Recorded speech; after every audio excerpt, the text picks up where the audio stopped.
ಮಾರ್ಗದರ್ಶನದಲ್ಲಿ ಇವತ್ತು ನಾವು ಸ್ವತಂತ್ರವಾಗಿ ಓಡಾಡ್ತಾ ಇದೀವಿ ಅಂದ್ರೆ ಅದು ನಮ್ಮ ಡಾಕ್ಟರ್ ಬಾಬಾ ಸಾಹೇಬ್ ಅಂಬೇಡ್ಕರ್ ಅವರ ಕಾರಣ. ಯಾಕಂದ್ರೆ ಈ ದೇಶಕ್ಕೆ ಸ್ವಾತಂತ್ರ್ಯ ತಂದು ಕೊಡೋಕೆ ಬೇಕಾದಷ್ಟು ಹೋರಾಟಗಳನ್ನು ಮಾಡಿದ್ದಾರೆ. ಜಾತಿ ಭೇದ ಯಾವುದನ್ನು ಇಲ್ಲದೆ ಅವರು ಇವತ್ತು ಹೇಳಿದ್ರು, ಈಗಾಗಲೇ ಅಧ್ಯಕ್ಷರು ಅವರ ಒಂದು ಲೇಖನ ಬರೆಯುವ ಮೂಲಕ ಒಂದು ಪೆನ್ನಿಗೆ ಅಷ್ಟು ಆದ್ಯತೆಯನ್ನು ಕೊಟ್ಟಿದ್ರು ಅಂತ ಹೇಳಿದ್ರು. ಅದೇ ರೀತಿಯಲ್ಲಿ ನಾವು ಕೂಡ ಇವತ್ತು ನಮ್ಮ ಸಮಾಜ ಈಗಾಗಲೇ ಇವತ್ತು ದಲಿತ ಸಮಿತಿಯ ನಮ್ಮ ರೇವಣ್ಣಪ್ಪನವರು ಏನು ಮಾಡಿದ್ದಾರೆ ಆ ಸಮಿತಿ ನಿಜಕ್ಕೂ ನಾನು ಹೃದಯಪೂರ್ವಕವಾದ ಅಭಿನಂದನೆ ಸಲ್ಲಿಸಕ್ಕೆ ಇಷ್ಟಪಡ್ತಾ ಇದ್ದೀನಿ. ಯಾಕಂದ್ರೆ ಅವರ ಸಮಿತಿ ಯಾವತ್ತು ರಚನೆ ಮಾಡಿದ್ರು ಅವತ್ತಿಂದ ನಾನು ನೋಡ್ತಾ ಇದ್ದೀನಿ, ನಿರಂತರವಾಗಿ ಯಾವುದೇ ತಾಲೂಕಲ್ಲಿ ಯಾವುದೇ ತಾಯಂದಿರಿಗೆ ಯಾವುದೇ ಒಂದು ಸಂಘ ಸಂಸ್ಥೆಗೆ ಯಾವುದೇ ರೀತಿ ತೊಂದರೆ ಆದಂತಹ ಒಂದು ನಗರಸಭೆ ಇರ್ಬೋದು, ಒಂದು ತಾಲೂಕು ಆಫೀಸ್ ಇರ್ಬೋದು, ಒಂದು ಎಜೆ ಆಫೀಸ್ ಇರ್ಬೋದು, ಅಂತದ್ರಲ್ಲಿ ಏನಂದ್ರೆ ಸಾರ್ವಜನಿಕವಾಗಿ ಆಗುವಂತ ಕೆಲಸಕ್ಕೆ ಅವರು ಇವತ್ತು ಹೋರಾಟವನ್ನು ಮಾಡ್ತಾ ಇದ್ದಾರೆ. ನಿರಂತರವಾಗಿ ನಾವು ಮಾಧ್ಯಮಗಳಲ್ಲಿ ಹಾಗೂ ವಾಟ್ಸಪ್ ಫೇಸ್ಬುಕ್ ಗಳಲ್ಲಿ ಅವರು ಮಾಡಿರುವಂತ ಚಟುವಟಿಕೆಗಳನ್ನು ನೋಡ್ತಾ ಇದ್ದೀವಿ.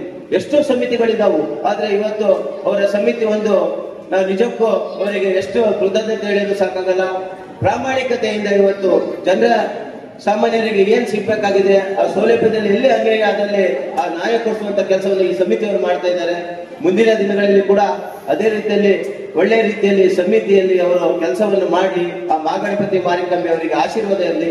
ನಗರಸಭಾ ಅಧ್ಯಕ್ಷರು ನಾವು ಕೂಡ 3 ಜನ ನಗರಸಭಾ ಸದಸ್ಯರಿದ್ದೀವಿ. ಆ ಸಮಿತಿಗೆ ಯಾವುದೇ ರೀತಿ ನಗರಸಭೆಯಿಂದ ಸೌಲಭ್ಯ ಬೇಕಾದಲ್ಲಿ ನಾವು ಸಂಪೂರ್ಣವಾಗಿ ಅವರಿಗೆ ಮಾಡಿಕೊಡುವಂತ ಕೆಲಸವನ್ನು ನಾವು ಕಾರ್ಮಿಕರ ಬಗ್ಗೆ ನಮ್ಮ ರಾಜ್ಯ ಸಂಚಾಲಕರಾದಂತ ಧರ್ಮಪ್ಪನವರು ತುಂಬಾ ಚೆನ್ನಾಗಿ ಪ್ರಾಸ್ತಾವಿಕ ಅಂದ್ರೆ ಅಬ್ಬಾ ಮೊನ್ನೆ ಅದನ್ನ ಹೇಳ್ತಾ ಇದ್ದೆ ಮಾಲತಿ ಅಕ್ಕನಿಗೆ.